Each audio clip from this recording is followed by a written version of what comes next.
Hello, friends, and welcome back to r/ProRevenge. If you interfere with a student's preparation for class, it's automatically a declaration of war. Our first story about this. But before we begin, don't forget to subscribe to our channel if you're new here and turn on notifications so you don't miss a new video every single day. Here we go. Mr. Speed Demon gets a guy arrested and his car impounded.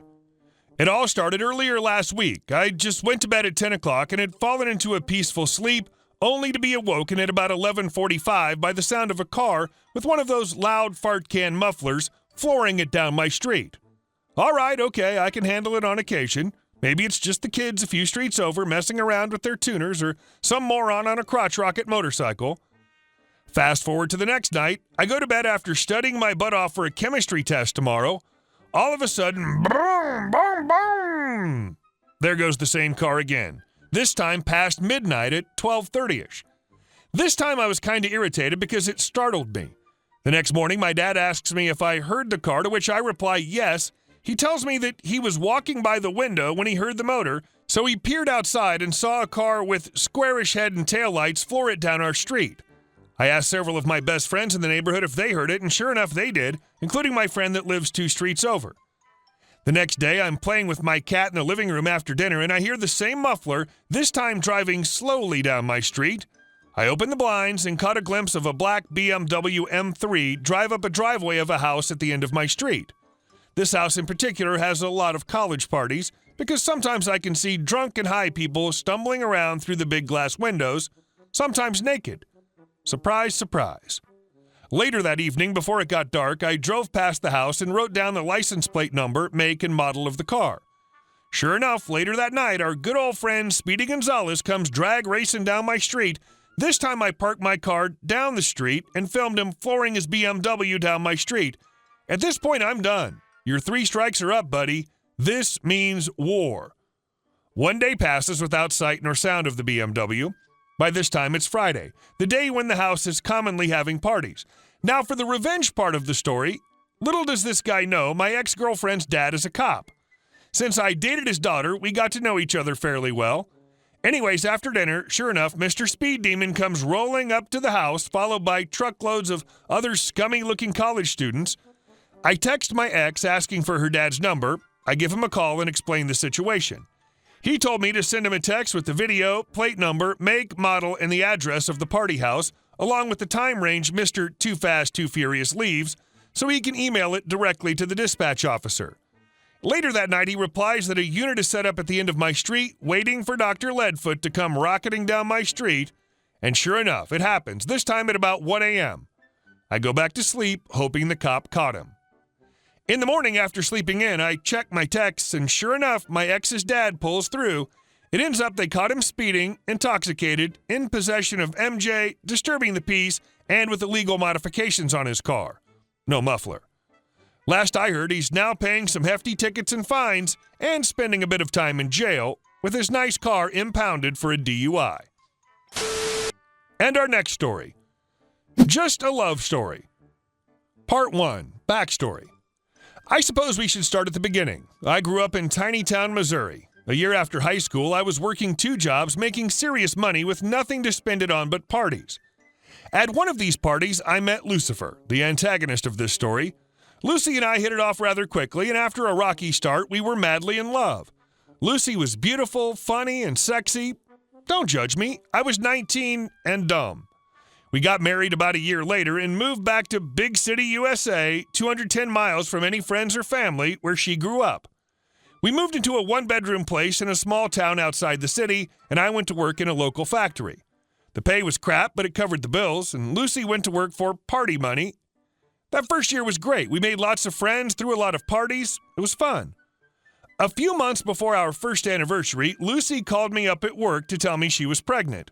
I, being of strong mind and body, threw up and fainted on the spot. After the shock wore off, my life changed dramatically over the next few weeks.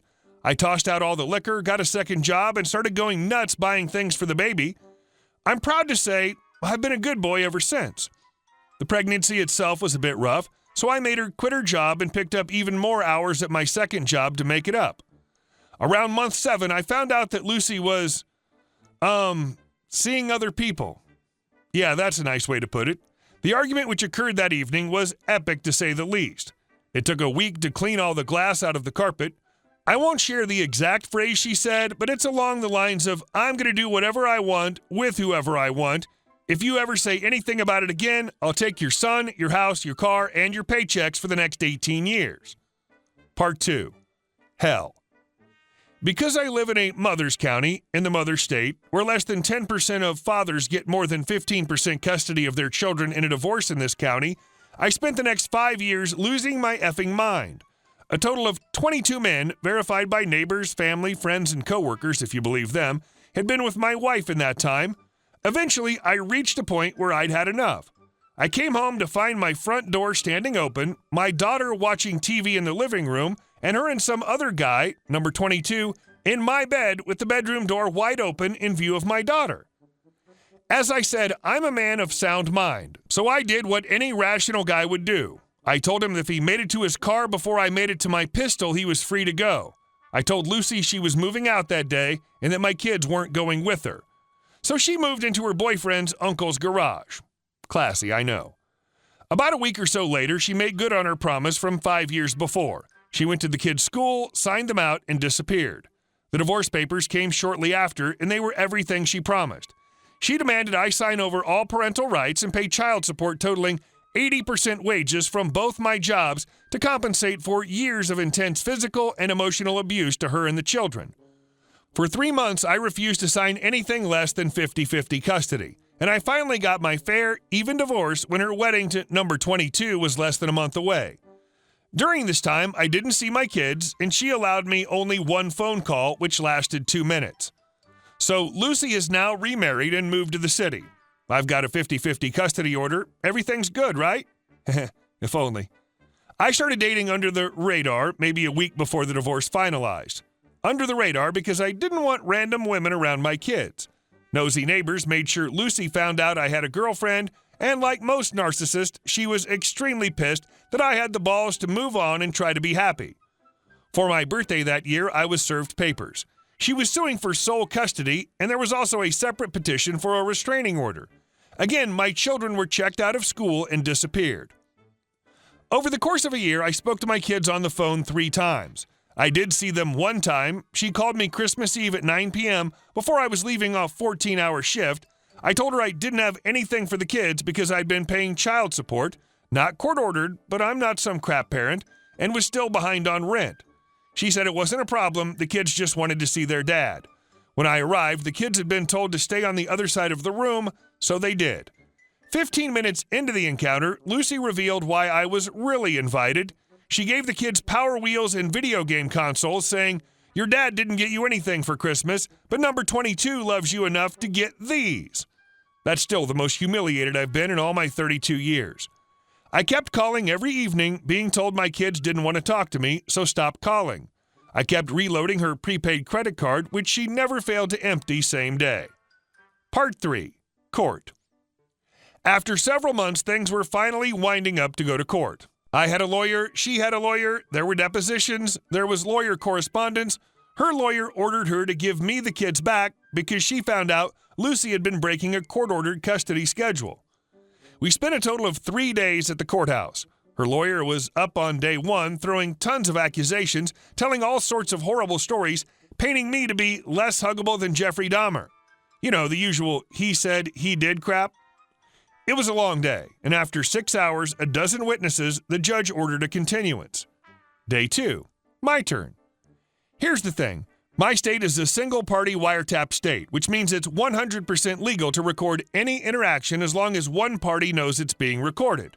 And believe me, I recorded everything with everyone. Phone calls with the smartphone app, face-to-face with a cassette recorder, every email, text, Facebook post, you name it. Give me a date and time and I can quote what was said word for word. After just a few short questions, my attorney handed me the little cassette player and instructed me to push play. What followed was over 8 hours of recorded phone calls and dashcam videos. Effing glorious. Not one single word was said between recordings.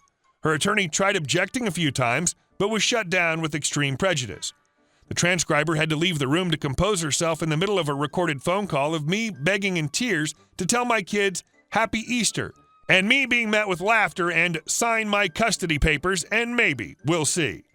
Lucy spent the third day in court 4 effing hours arguing against recordings of herself, screaming, yelling, crying, and at one point she stomped her feet and punched the table. The judge scolded her like a damn child over and over. Several members of her family were called to testify, and they threw her under the bus because they were scared I'd play recordings of them. Finally, after several years in agony, the judge awarded me 26 days a month with my children, along with a small amount of child support. I have final say in every decision regarding the kids, and the order itself is worded in a way that I can sue anyone, be it school, church, person, or police department, if they interfere with my custody again. The petty revenge. I got a letter in the mail from the Child Support Division a couple weeks ago. It basically said, we want to pursue legal action to enforce the support order. You can sign this form giving us permission, or you can throw this form away to forgive the debt. We're going to court again soon for the missed child support. She hasn't paid in 3 years now. The support division tells me that she'll have a court date every month for the next 8 years to either pay her support or face consequences, which can include seizure of property or even jail time. When she moved to the city with number 22 and filed the papers, she moved into one of the strictest child support counties in the entire country. Epilogue. The kids are doing great. Their grades are up from C's and D's to mostly straight A's. They have full bellies, full bedrooms, and we laugh and play every day. Lucy was forced to move 2 hours away because her family got tired of her mooching. She lives in a crappy 1-bedroom and drives a car that breaks down every week and works for minimum wage. Her new boyfriend lives with her and won't get a job. Hey guys, thank you all for watching the video. I'll see you in the next one.